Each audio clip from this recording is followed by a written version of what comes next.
कि जब देश जागा, वंदे मातरम के साथ साथ जय हिंद का नारा, इंकलाब जिंदाबाद का नारा लगा करके अंग्रेजों को इस देश से भगाने का काम किया। मैं रवीश कुमार का वीडियो देखिए, वंदे मातरम को लेकर क्या बयान दे रहे हैं। वो कौन सी ताकत थी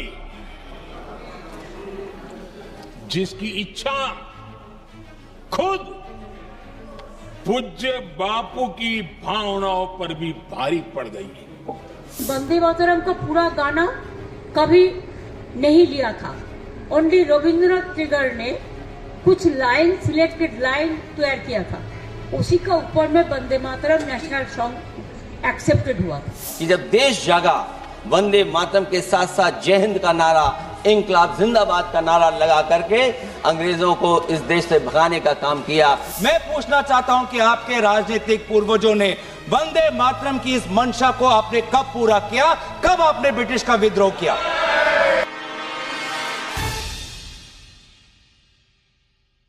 नमस्कार, मैं रवीश कुमार। वंदे मातरम पर गांधी के क्या विचार थे, गांधी ने इससे जुड़े विवाद को कैसे देखा और क्या रास्ता निकाला, हम इस वीडियो में बात करेंगे। वंदे मातरम पर यह हमारा दूसरा एपिसोड है। इसके पहले हम एक और वीडियो बना चुके हैं। उम्मीद है आप दोनों ही वीडियो देखने के लिए समय निकालेंगे। आज के वीडियो में हम आनंद मठ उपन्यास को लेकर कुछ बातें करेंगे। उपन्यास का प्लॉट क्या था, क्यों इसकी कहानी को मुस्लिम विरोध से जोड़ा जाता है। अक्सर इन बातों को भुला दिया जाता है कि बहस कहां से शुरू हुई, कौन लोग इस बहस में कूदते हैं, किस तरह से इसका इस्तेमाल किया जाता है और इसका स्वरूप कितना बड़ा हो जाता है। आज उन बहसों में लौटकर किसी पर थोपने की बात कर क्या वही सब करने की फिर से कोशिश नहीं की जा रही। बंकिम चंद्र चट्टोपाध्याय सम्मानित रचनाकार रहे हैं। वंदे मातरम ने जो हासिल किया है वो कोई रचनाकार 100 रचनाओं से हासिल नहीं कर सकता, लेकिन हमारे भीतर इतनी क्षमता होनी चाहिए कि हम आनंद मठ की समीक्षा कर सकें, इस पर बात कर सकें, विचार कर सकें कि क्यों रविंद्रनाथ टैगोर ने कुछ हिस्से को स्वीकार नहीं किया, कुछ ही हिस्से को स्वीकार किया और वही हिस्सा राष्ट्रगीत के रूप में मंजूर हुआ। आनंद मठ को हम भुला नहीं सकते। केवल यही बताया जाता है कि मुसलमान वंदे मातरम से इसलिए ऐतराज करने लगे कि इसमें देवी देवता का आह्वान है, क्योंकि मुसलमान किसी साकार रूप में यकीन नहीं करते, मूर्ति पूजा में विश्वास नहीं रखते। मूर्ति पूजा का विरोध क्या केवल मुसलमानों ने किया? आपको राधा वल्लभ त्रिपाठी का यह वीडियो देखना चाहिए, उनके YouTube चैनल पर है। इसमें राधा वल्लभ त्रिपाठी बता रहे हैं कि दयानंद सरस्वती ने काशी के पंडितों को चैलेंज कर दिया कि मूर्ति पूजा का प्रावधान वेदों में नहीं है। 23 अक्टूबर 1872 को काशी के आनंद बाग में दयानंद सरस्वती और काशी के पंडितों के बीच मूर्ति पूजा को लेकर शास्त्रार्थ होता है। दयानंद सनातनियों को चैलेंज करते थे कि मूर्ति पूजा सही नहीं है, वह भी उस शहर में जाकर जो देवी देवताओं की मूर्तियों की पूजा के लिए आज भी विख्यात है। तो आप दयानंद सरस्वती को अपना लेते हैं। मुसलमान जब आपत्ति करते हैं तो उसे सांप्रदायिक चश्मे से देखते हैं, उनकी आपत्तियों पर विचार नहीं करते। राधा वल्लभ त्रिपाठी के इस वीडियो को आप अलग से जरूर देखिएगा। मूर्ति पूजा के आधार पर वंदे मातरम के विरोध से पहले आनंद मठ को समझना जरूरी है, जिसमें मुसलमानों के गांव जला देने का आह्वान है और इसी से शुरू होता है इसका विरोध, जिसकी बात हम इस वीडियो में करेंगे। यह दूसरा वीडियो भी पहले वीडियो की तरह लंबा होगा। आप दर्शकों का शुक्रिया कि आपने हमें यह हौसला दिया कि वीडियो कितना भी लंबा होगा आप देखेंगे। फिर भी हम इन दो वीडियो में सारी बातों को शामिल नहीं कर सकते, ना हमारा ऐसा दावा है। कुछ कमियां भी होंगी और त्रुटियां, उसके लिए माफी। जब बंकिम चंद्र चट्टोपाध्याय वंदे मातरम लिखते हैं, उसमें मातृभूमि की आराधना करते हैं, तो उनके लिए राष्ट्र का मतलब बंगाल रहा। उनके सामने जो परिदृश्य था बंगाल का था। उस समय दुर्गा की पूजा भी बंगाल की पहचान का हिस्सा थी। जब श्री अरबिंदो ने वंदे मातरम का अनुवाद अंग्रेजी में किया तो उसका टाइटल दिया national anthem of Bengal, Bengal का राष्ट्रगान। वंदे मातरम में बंकिम मातृभूमि की पूजा करने वाले जिन 7 करोड़ लोगों की बात करते हैं वे बंगाल प्रांत के रहने वाले थे। उस समय बंगाल काफी बड़ा प्रांत था जिसमें आज का बिहार और ओडिशा भी शामिल था और बांग्लादेश भी। लेकिन जैसे जैसे यह गीत पूरे देश में फैलता है 7 करोड़ की संख्या बदलते जाती है। 1905 में गोपाल कृष्ण गोखले टैगोर की भतीजी सरला देवी चौधरानी से वंदे मातरम गाने का निवेदन करते हैं। सरला देवी ने गाते समय 7 करोड़ की जगह संख्या को 30 करोड़ कर दिया। यह संख्या आई कहां से? क्योंकि उस वक्त 1905 में जनगणना हो चुकी थी। भारत की आबादी 30 करोड़ थी और जिस 30 करोड़ की आबादी की बात की जा रही है उसमें आज का पाकिस्तान और बांग्लादेश भी शामिल था। तो बंकिम ने तो केवल 7 करोड़ की आबादी वाले बंगाल के लिए वंदे मातरम लिखा, मगर सरला देवी ने इसे 30 करोड़ कर दिया। आगे चलकर यह संख्या भी हट गई और केवल कोटि कोटि रह गया, जो पूरे भारत की सारी आबादी का प्रतीक बन गया। जबकि मूल रचना में बंकिम के लिए मातृभूमि की परिभाषा बंगाल तक सीमित थी, जिसकी आबादी थी 7 करोड़। तो पता चलता है कि कैसे एक कवि के लिए वतन और मातृभूमि की परिभाषा जमीन, भाषा और संस्कृति की अपनी समझ से पैदा होती है। बंकिम के लिए राष्ट्र का स्वरूप कुछ और था, लेकिन आने वाले 150 सालों में वंदे मातरम अपने अलग रास्ते पर चला गया और भारत के विराट स्वरूप की अभिव्यक्ति का एक शानदार गीत बन गया। इन बातों को ध्यान में रखना बहुत जरूरी है। गीत में देवी की आराधना के साथ साथ विरोध का कारण आनंद मठ का प्लॉट भी बना। कथानक, कहानी कैसी है? वंदे मातरम को लेकर सांप्रदायिक राजनीति उस वक्त गरमाने लगी। यह भी सच्चाई है। वंदे मातरम गाने से इनकार किया जाने लगा और इनकार करने वालों को चिढ़ाया भी जाने लगा, उकसाया भी जाने लगा, ललकारा भी जाने लगा, मगर उनकी आपत्ति कभी नहीं समझी गई। क्यों विरोध कर रहे हैं? एक जिद सवार हुई जिसकी यात्रा आज तक जारी है। 20वीं सदी के साथ भारत में अलग अलग मुद्दों को लेकर सांप्रदायिक राजनीति गरमाने लगती है, जिसके नतीजे में देश बंट जाता है और इस सांप्रदायिक राजनीति के लिए हर समय टकराव के नए नए मुद्दे तलाशे जाने लगते हैं और आज तक तलाशे जा रहे हैं। बल्कि 20वीं सदी वाले मुद्दों को आज भी दोहराया जा रहा है। रविंद्रनाथ टैगोर के चुने हुए जिस हिस्से को हम सभी गाते हैं वो कितना सुंदर गीत है। नफरत की राजनीति उसके सुर का स्वाद बिगाड़ना चाहती है। आनंद मठ की समीक्षा का यह मतलब नहीं कि बंकिम महान रचनाकार नहीं थे, लेकिन इसका यह भी मतलब नहीं कि उनकी इस रचना की सीमाओं, समस्याओं पर बात नहीं हो सकती, उसके ऐतिहासिक पृष्ठभूमि पर बात नहीं हो सकती। वंदे मातरम को लेकर मुसलमानों की आपत्ति आनंद मठ के कारण भी रही, जिसमें उनके गांवों को, उनकी रिहायशी बाजारों को मिटा देने के लिए ललकारा गया। उन्हें बाहरी विदेशी कहा गया। जिन मुसलमानों के गांवों को जलाने की बात है वे सभी बंगाल की मिट्टी में ही पैदा हुए होंगे। किसी को भी विदेशी कहने पर आपत्ति होगी। भारत से जो लोग अमेरिका गए हैं और आज उनकी दूसरी और तीसरी पीढ़ी वहां सांसद तक बन रही है, अगर कोई उन्हें बार बार विदेशी कहेगा तो उन्हें भी बुरा लगेगा और कहेंगे कि हम अमेरिकन हैं। जिस किताब में हमें बाहरी लिखा है, हमारे घरों को जलाने की बात लिखी है, हम उसे नहीं मानते हैं।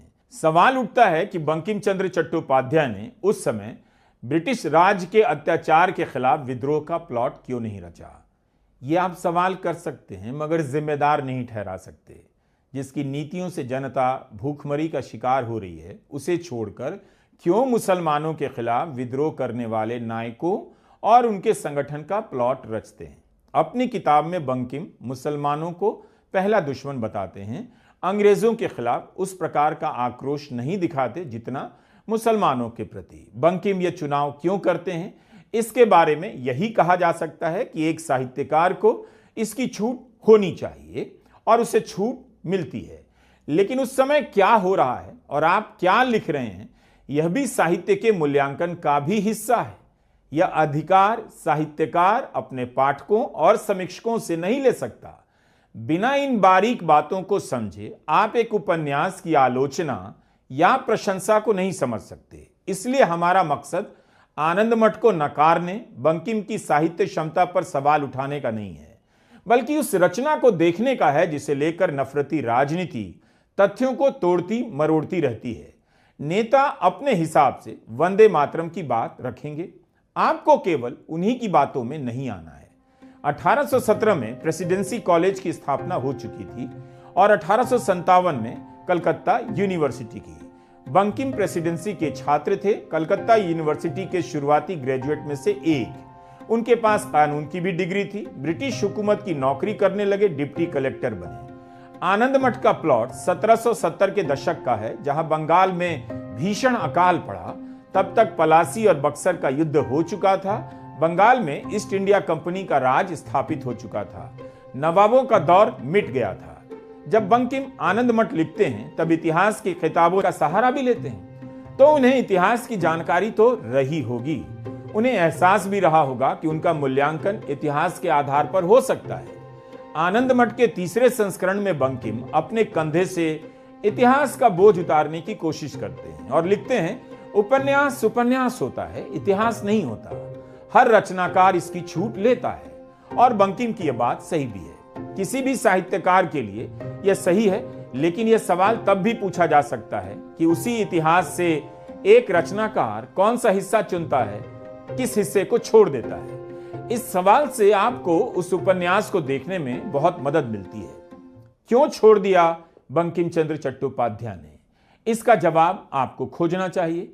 इतिहासकार तनिका सरकार बताती हैं, 1770 के आसपास ब्रिटिश हुकूमत के खिलाफ सन्यासी और फकीर दोनों विद्रोह कर रहे थे। फकीर मुसलमान थे, लेकिन आनंद मठ में मुसलमान विलन बन जाते हैं और बंकिम केवल सन्यासी विद्रोह का चुनाव करते हैं। 1770 के दशक में बंगाल के उस अकाल में 1 करोड़ लोग मरे थे। 1 करोड़। ऐसा तो हो नहीं सकता केवल हिंदू किसान मरे होंगे, मुसलमान भी उसी तरह से प्रभावित हुए होंगे। मगर आनंद मठ में पीड़ित केवल हिंदू हैं, खलनायक मुसलमान। जबकि इतिहास आपको बताता है अकाल को लेकर जो आक्रोश फैला और उसके खिलाफ सन्यासी और फकीर दोनों ही विद्रोह कर रहे थे। एक और इतिहासकार अतीश दास गुप्ता लिखते हैं, अकाल के दौर में जो विद्रोह हो रहा था उसका नेतृत्व मुस्लिम फकीर और हिंदू सन्यासी दोनों कर रहे थे। मजनू शाह, भवानी पाठक, मूसा शाह, गणेश गिरी, चिराग अली और देवी चौधरानी सभी इसमें शामिल थे। अतीश दास गुप्ता सरकारी दस्तावेजों से उदाहरण देते हुए इनकी साझेदारी और प्रतिशोध का उल्लेख करते हैं। 1773 में मजनू शाह के नेतृत्व में फकीरों ने दिनाजपुर के हिंदू सन्यासियों से हाथ मिला लिया। दिसंबर 1782 में रंगपुर के कलेक्टर राजस्व विभाग को लिखते हैं कि हिंदू सन्यासियों और मुसलमान फकीरों का दल मिल गया है। इनकी संख्या 700 के करीब रही होगी। ये इलाके आज बांग्लादेश में हैं। 1793 में फकीरों और सन्यासियों के दल ने मिलकर राजशाही में रह रहे साहूकारों के घरों में लूटपाट की, तो आनंद मठ में जिस सन्यासी विद्रोह का प्लॉट है वह केवल हिंदू सन्यासी के विद्रोह का है, जबकि मुसलमान फकीर भी इसमें शामिल थे। उनके विद्रोह का नाम ही सन्यासी फकीर आंदोलन कहा जाता है। यह विद्रोह किसके खिलाफ था? ईस्ट इंडिया कंपनी के खिलाफ। लेकिन बंकिम के आनंद मठ में प्लॉट बदल जाता है, विलन बदल जाता है, विलन मुसलमान हो जाते हैं। आनंद मठ में सन्यासी विद्रोह कर रहे हैं, लेकिन ईस्ट इंडिया कंपनी के खिलाफ नहीं, मुसलमानों के खिलाफ, जिन्हें वे अत्याचारी, विदेशी, बाहरी, आक्रांता बताते हैं। मुसलमान फकीरों के विद्रोह की बात नहीं करते। ऐसा करने के लिए बंकिम स्वतंत्र हैं। लेकिन जब एक उपन्यास को लेकर आज के समय में एक समुदाय को टारगेट किया जा रहा है, तो आपका काम है सारी बातों को सामने लाना और समझना, इसे लेकर झगड़ना नहीं। किसी भी बात का हिसाब आज के दौर में आप ना करें, ना कर सकते हैं। 100 साल का पहले का झगड़ा आज की पीढ़ी से आप कैसे चुका सकते हैं? इंडिगो से तो लड़ नहीं पा रहे और चले हैं वंदे मातरम का नाम लेकर देशभक्ति का प्रदर्शन करने, राजनीतिक इस्तेमाल करने, किसी समुदाय को ललकारने। घिग्गी बंध गई जब इंडिगो ने लाखों यात्रियों को एयरपोर्ट पर पटक दिया और उन्हें कई हजार के टिकट खरीदने पड़े। कम से कम उस समय के सन्यासी और फकीर दोनों अत्याचार का विरोध तो कर रहे थे। कितनी शानदार बात है। लेकिन जब दोनों समुदायों के बीच सांप्रदायिक राजनीति बढ़ती है, 20वीं सदी के भारत में हिंदू बनाम मुसलमान की राजनीति को लेकर लोग सनक जाते हैं और उस सनक को आज तक पाल पोस कर बड़ा कर रहे हैं। इसका आप क्या कर सकते हैं? कितने साल से इस देश में हिंदू बनाम मुसलमान चला जा रहा है। जिन्हें डॉक्टर बनना था उन्हें दंगाई बनाया जा रहा है, और जो डॉक्टर बन चुके हैं वे यह सब तो पढ़ेंगे नहीं। एक पार्टी का प्रोपेगेंडा व्हाट्सएप में ठेल ठेल कर खुद को दंगाई मानसिकता की आग में झोंक रहे हैं। ज्ञानानंद आनंद मठ का एक किरदार है। वह जेल में बंद सत्यानंद को छुड़ाने के लिए साथी सन्यासियों का आह्वान करता है कि मुस्लिम विदेशियों के शहर को ढहा दो, उन्हें नदी में फेंक दो और इनके सुअर के बाड़ों जैसे घरों को जला दो, धरती मां को फिर से पवित्र करो। इन्हीं बातों से आनंद मठ का टोन मुस्लिम विरोध का ले लेता है, क्योंकि मुसलमानों के गांवों को जलाने का आह्वान है और उपन्यास में मुसलमानों के घर संपत्ति को टारगेट किया जाता है, लूटा हुआ माल हिंदुओं में बांटा जा रहा है। इस तरह की कहानी बता रही है। एक तरह से मुसलमानों के विरोध के नाम पर हिंदू एकता गढ़ी जा रही है, या आप इसे हिंदू पहचान के शुरुआती लक्षणों के रूप में भी अब देख सकते हैं, भले बंकिम का वैसा मकसद ना रहा हो। जाहिर है हम आनंद मठ के एक एक प्रसंग का हवाला इस वीडियो में नहीं दे रहे हैं, संभव नहीं। आप खुद भी उपन्यास पढ़िए, आसानी से बच नहीं सकते। आनंद मठ में अकाल के बाद जो अराजकता फैलती है उसके लिए उस समय के मुसलमान कैसे जिम्मेदार हैं यह साफ नहीं होता, लेकिन इसके नाम पर मुसलमानों के गांव जला देने का आह्वान किया जाता है और उपन्यास में गांव जलाए जाते हैं। इस उपन्यास में सन्यासी खुद को मातृभूमि की संतान कहते हैं। सत्यानंद संतानों के नेता हैं। उपन्यास में एक मौके पर वो महेंद्र के किरदार से कहते हैं, संतान का लक्ष्य राजा की सत्ता हासिल करना नहीं है। वो कहते हैं मुसलमान ईश्वर के दुश्मन हैं, हम उन्हें पूरी तरह से नष्ट करना चाहते हैं। ईश्वर ने संतानों को मुसलमानों के खिलाफ लड़ने के लिए भेजा है। लेकिन यह साफ नहीं होता कि इस तरह की बातों के पीछे क्या कारण रहे। ना तो आर्थिक कारणों का पता चलता है, ना राजनीतिक कारणों का। आप कह सकते हैं कि एक तरह से इसे सभ्यता के संघर्ष के रूप में पेश किया गया होगा। आप थोड़ी देर के लिए वंदे मातरम को इससे अलग कर दीजिए। आनंद मठ का जो प्लॉट है उसी से कोई भी असहज हो सकता है, जो सभी समुदायों के सह-अस्तित्व में यकीन रखता है। अफसोस कि इस तरह की भाषा आज भी बोली जा रही है। 1905 के स्वदेशी आंदोलन के समय आनंद मठ को लेकर आपत्तियां जताई जाने लगी थी। आनंद मठ के प्लॉट के कारण भी वंदे मातरम को लेकर आशंका पैदा होने लगी, क्योंकि वंदे मातरम उसी का तो हिस्सा था। 1905 में लॉर्ड कर्जन ने बंगाल को बांटा था, उसके खिलाफ बंगाल की जनता भड़क उठी थी। इसमें हिंदू भी थे और इसमें मुसलमान भी। एक ऐसे नारे की जरूरत थी जो लोगों में आक्रोश और जोश पैदा करे। कोई एक नेता तो था नहीं, इसलिए सभी ने अपने अपने हिसाब और समझ से नारों को चुनना शुरू किया। इस गाने का अनुवाद करने वाले और इसे लोकप्रिय बनाने वालों में से एक अरबिंदो घोष भी थे। 1909 में अपने अखबार में वे इसका अंग्रेजी अनुवाद प्रकाशित करते हैं और इसी नाम से अंग्रेजी का अखबार भी शुरू करते हैं, वंदे मातरम। अरबिंदो घोष इस बात को लेकर बेचैन थे कि कांग्रेस के नेता सुरेंद्रनाथ बनर्जी का तरीका अब रिजल्ट नहीं दे रहा है। ब्रिटिश हुकूमत से निवेदन करने, पत्र लिखने की राजनीति से हालात नहीं बदल रहे हैं, इसलिए विरोध अब सक्रिय होना चाहिए। उस समय बंगाल में कई सारे संगठन बनने लगते हैं। स्वदेशी आंदोलन के दौरान सभाएं बनने लग जाती हैं, समितियां बनती हैं, गीत लिखे जाते हैं, कविताएं लिखी जाती हैं, जनता का आह्वान किया जाता है। इससे आंदोलन में जान आ जाती है। आगे के राष्ट्रीय आंदोलन भी इसी कारण से ऊर्जावान बनते चले जाते हैं। आम जनता आंदोलन से जुड़ने लग जाती है। स्वदेशी के समय जो गुप्त संगठन बन रहे थे उनका कुछ खास कायदा बन जाता है, जिसे लेकर दो समुदायों के बीच आशंकाएं पैदा होने लग जाती हैं। मगर मकसद ऐसा नहीं था। क्रांतिकारी जरूर कर्मकांडों के हिसाब से हिंदू रीति रिवाज अपना रहे थे, उस समय उनके पास यही तरीका उपलब्ध था, मगर जानबूझकर वे सांप्रदायिक नहीं बन रहे थे, मगर इस तरीके से जो उनके जीवन का हिस्सा था उसी पर आगे चल रहे थे। नतीजे में सांप्रदायिकता बड़ी होती है, हमें यह बात समझने की जरूरत है। अनुशीलन समिति का नाम एक संगठन है, उस नाम का उसका गठन श्री अरबिंदो के भाई बारिंद्र कुमार घोष करते हैं। अनुशीलन का मतलब होता है स्वशासन या अभ्यास। क्योंकि निगरानी का खतरा था, इसलिए अनुशीलन समिति अपने आप को एक तरह के फिटनेस क्लब के रूप में दिखाने का प्रयास करती है।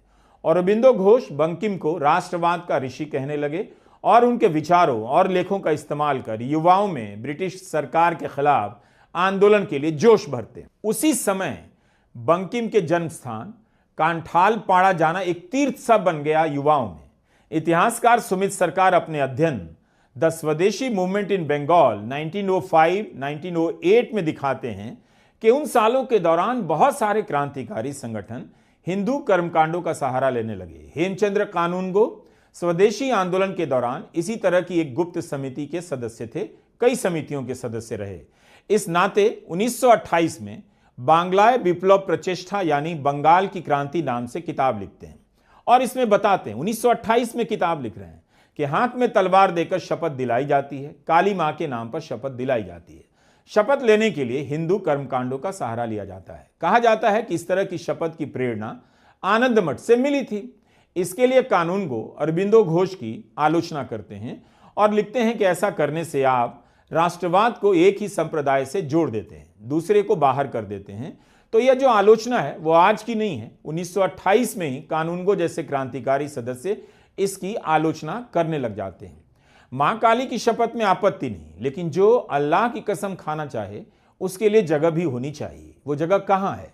अगर धर्म के आधार पर निष्ठाएं तय होंगी तो स्वाभाविक है दूसरा भी अपने ही धर्म के आधार पर अपनी निष्ठा का प्रमाण और इम्तहान देना चाहेगा। इसीलिए हिंदी सिनेमा ने बेहतर रास्ता निकाला। आपने फिल्मों के सीन में देखे होंगे गीता और कुरान की शपथ दिलाई जाती है अदालत के सीन में। तो आनंद मठ का अपना बैकग्राउंड था, क्रांतिकारी संगठनों का हिंदू कर्मकांड, जानबूझकर भले ही नहीं मगर नतीजा कुछ ऐसा निकल आया। इन सब बातों को लेकर मुस्लिम समाज में आशंका फैलने लगी।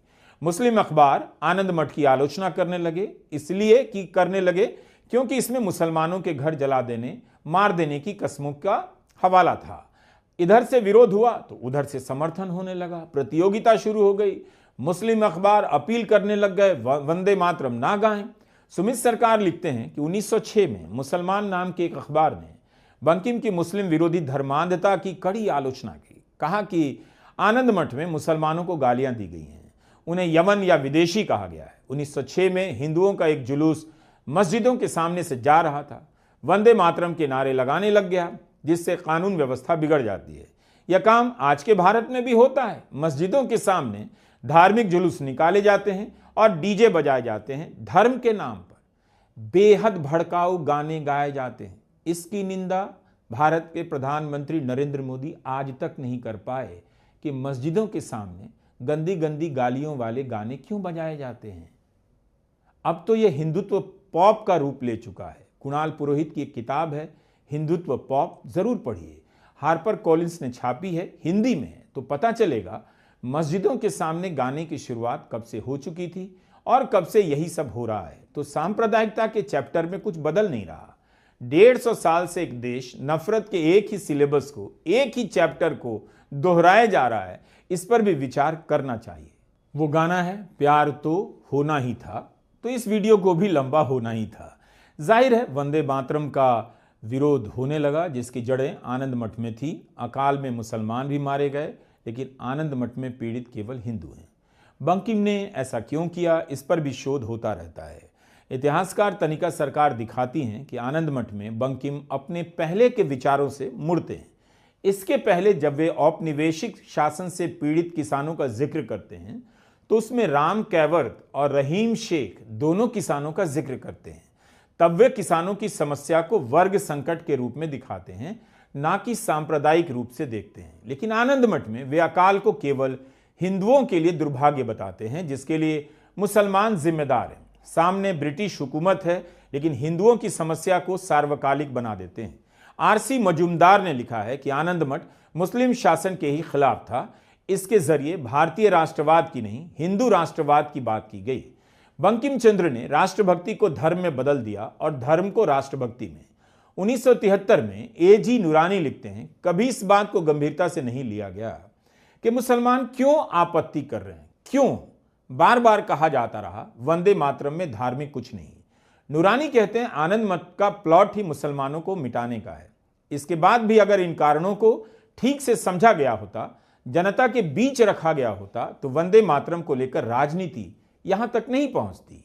गांधी बीच का रास्ता निकालना चाहते थे, इसीलिए कहते थे किसी पर कुछ थोपना सही नहीं होगा।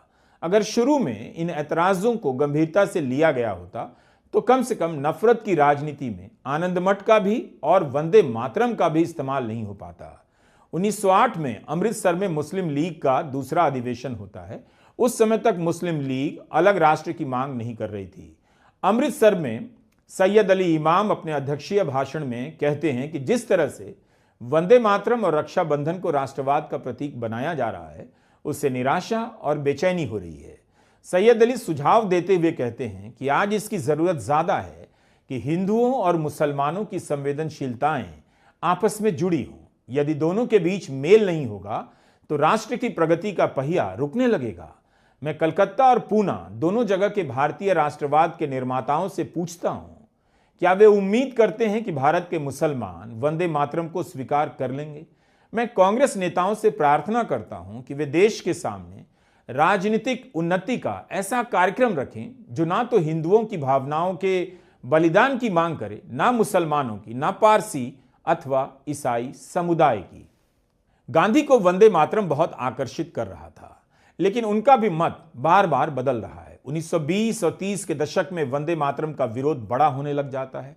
1935 के बाद चुनाव होता है तो कांग्रेस के सदस्य विधानसभाओं में वंदे मातरम गाने लगते हैं और दूसरी तरफ मुस्लिम लीग विरोध करने लग जाती है। इस कारण सांप्रदायिक तनाव और प्रतियोगिता बढ़ जाती है। तब 1 जुलाई 1939 को गांधी हरिजन में लिखते हैं, इसका कोई मतलब नहीं गाने का सोर्स क्या था, इसकी रचना कैसे और क्यों की गई।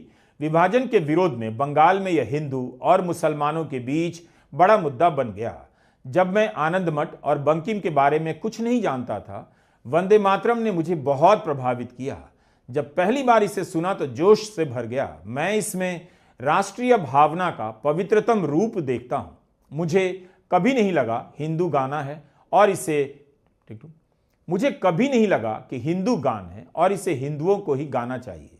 दुर्भाग्य से अब यह होने लगा है। जो खरा सोना था वो अब खोटा सोना बन चुका है। ऐसे समय में विवेक तो यही कहता है, खरे सोने को मत चलाओ, खराब धातु को चलने दो। ऐसी जगह जहां सभी समुदाय के लोग हों, वहां मैं वंदे मातरम गाने का जोखिम नहीं उठाऊंगा। कहीं कहीं नहीं गाने से वंदे मातरम कमजोर नहीं होगा। यह करोड़ों लोगों के हृदय में मौजूद है। बंगाल और बंगाल के बाहर करोड़ों लोगों की देशभक्ति को उसकी गहराइयों तक आंदोलित करता है। बंगाल ने इस देश को कई उपहार दिए हैं और वंदे मातरम की पंक्तियां भी देश को दिया गया उपहार है। क्या गांधी पर आप यह आरोप लगा सकते हैं कि उन्होंने वंदे मातरम के साथ पाप किया या उसकी आत्मा को मार दिया या उन्होंने तुष्टीकरण के दबाव में यह सब कहा? फिर टैगोर के बारे में क्या कहेंगे? 1937 में जिस कांग्रेस की कार्य समिति ने वंदे मातरम का कुछ हिस्सा अलग किया, उस समिति में महात्मा गांधी, सरदार पटेल, राजेंद्र प्रसाद, नेताजी सुभाष चंद्र बोस भी थे। अकेले नेहरू नहीं थे। उस समय मकसद था क्या? भारत की आजादी सबसे बड़ी प्राथमिकता थी। 1937 के कांग्रेस वर्किंग कमेटी में के सेशन में यह निर्णय लिया गया कि जहां पर भी नेशनल गैदरिंग होगी वहां पर हम शुरुआत में वंदे मातरम के पहले 2 पंक्तियों को हम गाएंगे। इस सिद्धांत को मुस्लिम लीग ने बहुत बड़ी इसकी आलोचना की, बहुत बड़ी आलोचना की और आलोचना हिंदू महासभा ने भी की।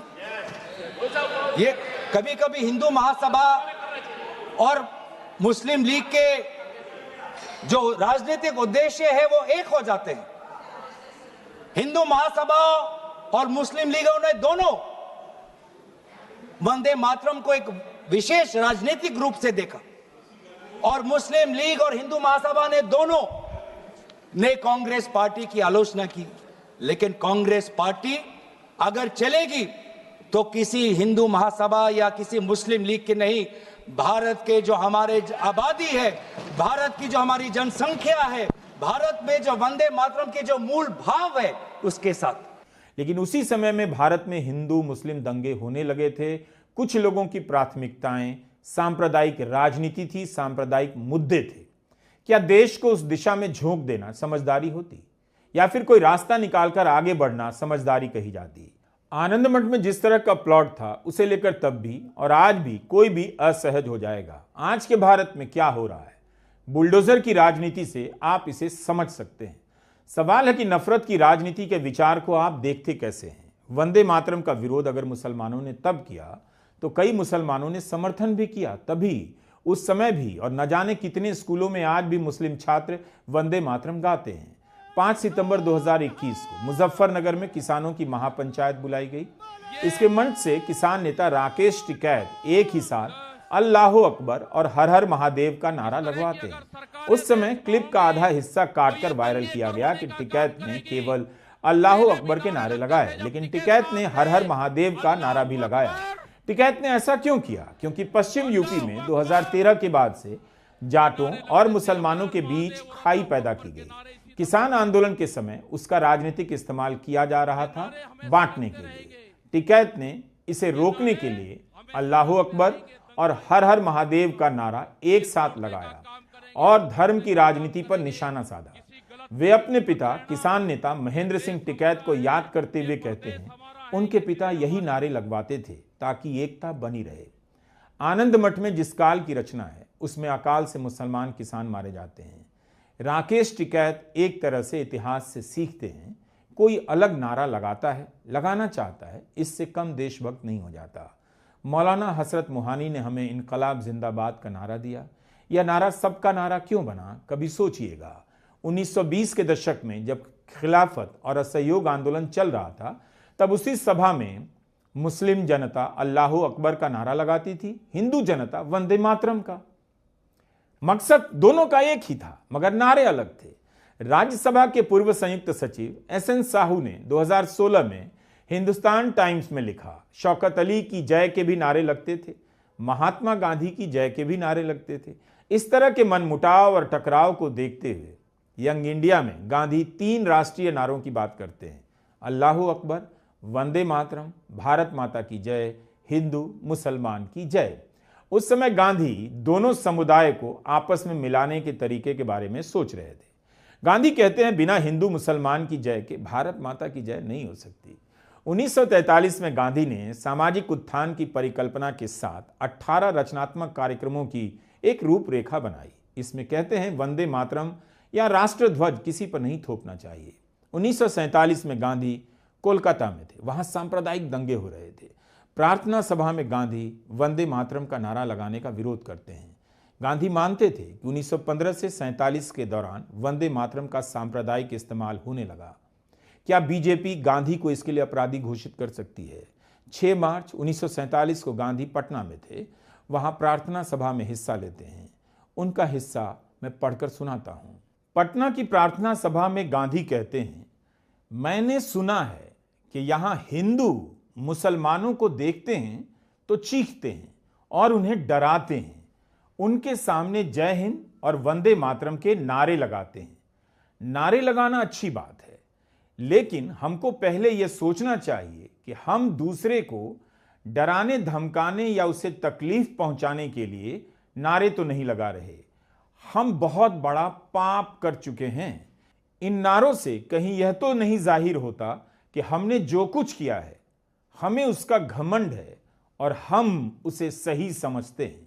नवाखाली के हिंदू भी इसी तरह मुसलमानों के अल्लाह अकबर के नारे से डरते थे। अगरचे अल्लाह अकबर का मतलब है ईश्वर महान है और इससे डरना नहीं चाहिए, लेकिन जब नारों का इस्तेमाल गलत किया जाता है तो उसका मतलब भी गलत समझा जाता है और वे अच्छी चीज की जगह बुरी चीज बन जाते हैं। जय हिंद का यह मतलब नहीं कि हिंदुओं की जय और मुसलमानों की हार, लेकिन आज वे ऐसा ही समझते हैं क्योंकि हमने उनको इस नारे का गलत इस्तेमाल करके डरा दिया है।